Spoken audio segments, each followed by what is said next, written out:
집중해서 탐구하기를 즐기시는 여러분, 오늘의 심층 해설 시간에 오신 것을 환영합니다. 자, 바로 본론으로 들어가 볼까요?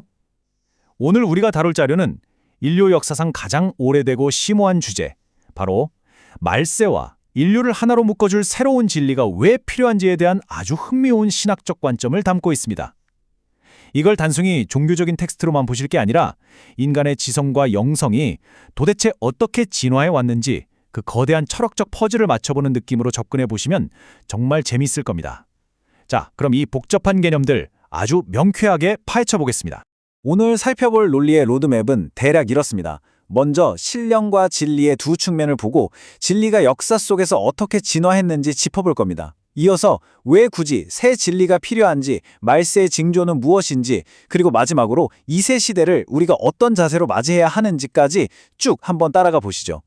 첫 번째, 신령과 진리의 두 양면입니다. 이 문헌은 모든 논의의 출발점을 인간이 겪고 있는 가장 근본적인 문제, 바로 무지에 두고 시작합니다. 이 슬라이드가 텍스트의 핵심을 아주 기가 막히게 잘 보여주는데요. 저자는 우리가 극복해야 할 무지를 내적인 무지와 외적인 무지 두 가지로 딱 나눕니다.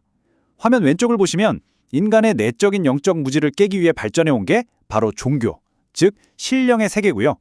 반대로 오른쪽을 보시면 외적인 자연계의 무지를 타개하기 위해 발달한 게 과학, 바로 진리의 세계라는 거죠. 그러니까 어느 한쪽만 파서는 답이 안 나온다는 겁니다. 종교적인 영성과 과학적인 지성, 이 두 수레바퀴가 완벽하게 맞물려 돌아가야만 비로소 인간이 완전한 깨달음에 도달할 수 있다는 게 이 자료의 아주 강력한 기초 전제입니다. 자, 그럼 두 번째 파트, 진리의 역사적 진화로 넘어가 볼까요? 인간의 지능과 영성은 시간이 지나면서 계속 업그레이드 되잖아요. 그러니까 신이 인간에게 진리를 가르치는 방식도 당연히 그 인간의 레벨에 맞춰서 이른바 레벨업을 해야만 했다는 게 이 문헌의 아주 흥미로운 시각입니다. 이 타임라인을 보시면 그 논리가 한눈에 들어옵니다. 진리 그 자체가 변하는 게 아니라 진리를 담는 그릇과 표현 방식이 커지는 거죠.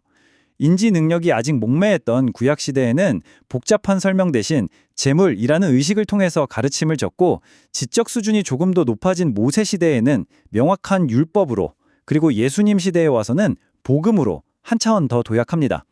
그렇다면 지성과 과학이 최고조에 달한 지금 이 현대, 소위 말하는 말세에는 뭐가 필요할까요? 당연히 이전 방식들을 훌쩍 뛰어넘는 아주 고차원적인 새 진리가 나와야 한다는 게 이들의 필연적인 결론입니다. 세 번째 섹션, 대체 왜 새 진리가 필요한 걸까요? 여기서 여러분도 속으로 이런 의문이 드실 겁니다. 아니, 이미 전 세계의 수십억 명이 성경을 완벽한 진리로 믿고 따르는데 왜 굳이 성경을 넘어선 완전히 새로운 진리가 필요하다고 주장하는 걸까요? 재밌게도 이 문헌은 성서 자체의 한계를 지적하기 위해서 다름 아닌 성서 구절들을 스모킹건으로 드립입니다. 화면에 보이는 요한복음 16장 9절을 보시죠. 내가 아직도 너희에게 이를 것이 많으나 지금은 너희가 감당치 못하리라. 저자는 바로 이 대목을 콕 집어서 예수님이 자신이 가진 진리를 100% 다 말하지 못하고 남겨두었다고 해석합니다. 팩트는 당시 사람들의 지적, 영적 수준으로는 그 엄청난 진리를 온전히 감당할 수가 없었기 때문이라는 거죠. 즉, 앞으로 더 밝혀져야만 할 진리가 남아있다는 아주 결정적인 증거로 이 구절을 쓰고 있습니다. 이 논리가 어떻게 확장되는지 이어서 볼까요? 같은 요한복음 16장의 또 다른 구절입니다. 때가 이르면 다시 비사, 즉 비유로 너희에게 이르지 않고 밝히 이르리라. 문헌은 이 약속에 엄청난 무게를 둡니다. 과거에는 사람들이 이해하기 쉽게 비유나 상징을 썼지만 인간의 지성이 최고도로 발달한 미래의 어느 시점에는 더 이상 빙빙 돌려 말하지 않고 명확하고 직설적인 진리를 주겠다는 성서 자체의 예언이라는 겁니다. 자, 지금까지의 논거를 싹 정리해보면 문헌이 왜 성서만으로는 부족하다고 주장하는지 딱 4가지로 요약됩니다. 첫째, 성경은 진리 그 자체라기보다는 진리를 가르치기 위해 시대에 맞게 쓰인 교과서에 가깝다는 거고요. 둘째, 그 안에 상징과 비유가 너무 많다는 겁니다. 셋째, 바로 이 비유들 때문에 사람들마다 해석이 다 달라져서 수많은 교파가 갈라지고 싸우게 되었다는 거죠. 마지막으로 고대의 상징적인 표현들만으로는 팩트를 중시하는 현대 과학 문명인들의 머리를 완벽하게 납득시킬 수 없다는 겁니다. 그래서 종교와 과학의 갈등을 깔끔하게 통일해줄 새 진리가 반드시 출현해야만 한다. 이것이 핵심입니다. 네 번째, 말세의 징조와 교차점입니다. 보통 우리가 말세나 종말이라고 하면 할리우드 재난영화처럼 세상이 불타고 멸망하는 장면을 떠올리잖아요. 그런데 이 문헌은 종말을 세상의 파괴가 아니라 역사적인 교차점, 즉 두 시대가 절묘하게 겹치는 오버랩의 기간으로 완전히 새롭게 프레이밍합니다. 텍스트의 표현을 그대로 빌리자면 역사의 흐름 속에서 낡은 것이 끝나는 점이 바로 새로운 것이 시작되는 점입니다. 낡은 건물을 부수면서 동시에 새 건물의 뼈대를 올리고 있는 현장이라고 생각해 보세요. 먼지도 날리고 엄청 시끄럽고 복잡하겠죠? 이 시기는 본질적으로 선과 악, 옛것과 새것이 격렬하게 충돌하는 대혼란기일 수밖에 없습니다. 이것이 바로 이 문헌이 정의하는 진짜 말세의 의미입니다. 이 혼란스러운 교차기의 두 얼굴을 표로 한번 비교해보죠. 왼쪽에 끝나는 낡은 시대를 보면 그야말로 아수라장입니다. 사람들은 이념을 잃고 헤매고 극도의 불안에 떨고 곳곳에서 무력 충돌이 터지죠. 그런데 가만히 오른쪽, 시작되는 새 시대를 들여다보면요. 이 무너지는 환경 속에서 아주 조용히 새로운 섭리의 씨앗이 움틀고 있고 새 시대를 이끌 중심 인물이 등장하고 있다고 합니다. 겉보기엔 세상이 끝나는 것 같지만 보이지 않는 이면에서는 완전히 새로운 질서가 태동하고 있는 엄청나게 다이나믹한 시기라는 분석입니다. 이제 마지막 다섯 번째 섹션, 새 시대를 대하는 자세입니다. 그렇다면 이렇게 거대한 역사의 전환기 한가운데를 살아가는 우리 현대인들은 도대체 어떻게 해야 할까요? 문헌은 아주 구체적인 실천 방향을 제시합니다. 자, 이 슬라이드에서 정말 흥미로운 부분은 바로 저자의 아주 날카롭고 매서운 역사적 경고입니다. 여러분, 역사는 반복된다는 말 아시죠?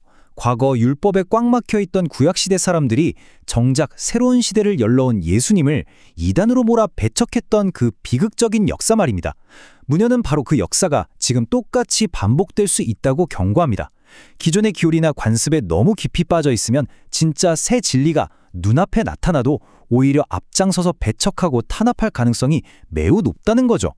과거의 틀에 갇히면 새로운 섭리를 완전히 놓치게 된다는 통찰입니다. 그렇다면 이 역사의 실수를 반복하지 않기 위해 문헌이 제시하는 구체적인 행동 지침 세 가지를 볼까요? 첫째, 무엇보다 자세를 낮추고 겸손한 마음으로 영적인 감각, 즉 신령한 지도를 구하라고 합니다. 둘째, 내가 꽉 쥐고 있던 기존의 낡은 관념들을 과감하게 쓰레기통에 버려야 합니다. 잔을 비워야 새 물을 채울 수 있으니까요.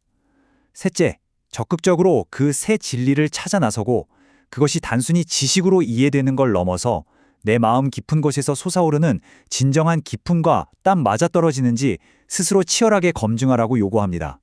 결론적으로 가장 중요한 핵심은 바로 이 질문입니다. 인간의 지능과 영성이 진화함에 따라 진리 역시 그 시대에 맞는 새로운 형태로 온다는 이 문헌의 주장이 맞다면 과연 우리는 그 새로운 변화를 알아볼 만큼 유연하고 깨어있을까요?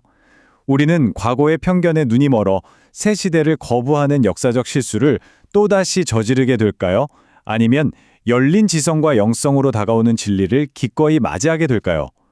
이 자료가 우리에게 던지는 이 묵직한 질문은 하루가 다르게 급변하는 현대를 살아가는 우리 모두가 한 번쯤 깊이 고민해 볼 만한 가치가 확실히 있는 것 같습니다. 오늘 준비한 심층에서는 여기까지입니다. 계속해서 호기심의 끈을 놓지 마시고 탐구해 나가시길 바랍니다.